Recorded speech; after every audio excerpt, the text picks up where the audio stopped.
Umabot sa 3,937 na pamilya o 14,117 na individual mula sa 24 na barangay sa lungsod ng Legazpi ang naitalang lumikas kahapon dahil sa banta ng bagyong Opong. Kasama sa mga lugar na ito ay ang Barangay Orosite, Victory Village, Maoyod, Tinago, Sagpon, Cabaangan, Pigkale, Ems Barrio, Taysan, Sabang, Buyuan, Bugtong, Cabaangan West, San Francisco, Bagong Abre, Ilawod West, Tamaoyan, Imalnod, Bitaano, Maslog, Buragwis, Bagong Bayan at Rawi.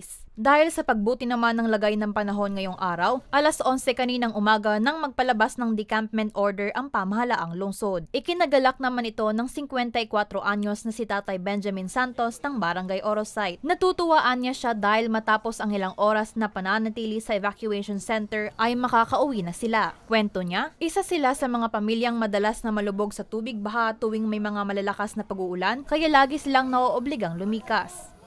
Kasi nasa lowline area kaya kami. Ngunyan pag kunting ulan lang, bumabaha kagad sa amin. Kaya ang barangay, pag may ganitong sitwasyon, immediately nagpapa-evacuate po kagad naman sila.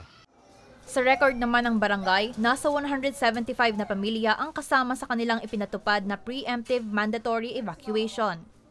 Ngunyan po, busy na kita kasi nagtaon ng abiso si City na pwede mag-decampment. So, full force po ang barangay appointees, pati po sa mga service staff.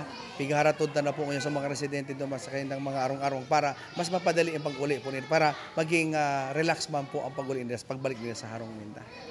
Bukod naman sa pagpapauwi ng mga nagsilikas na residente, inalis na rin ng LGU Legazpi ang curfew hours at liquor ban. Kaugnay nito, ikinagalak din ng LGU Legazpi na walang naitalang nasaktan o nasawi sa lungsod dahil sa bagyong Opong. Para sa mga balitang Tatak Bicol, El Yanzon.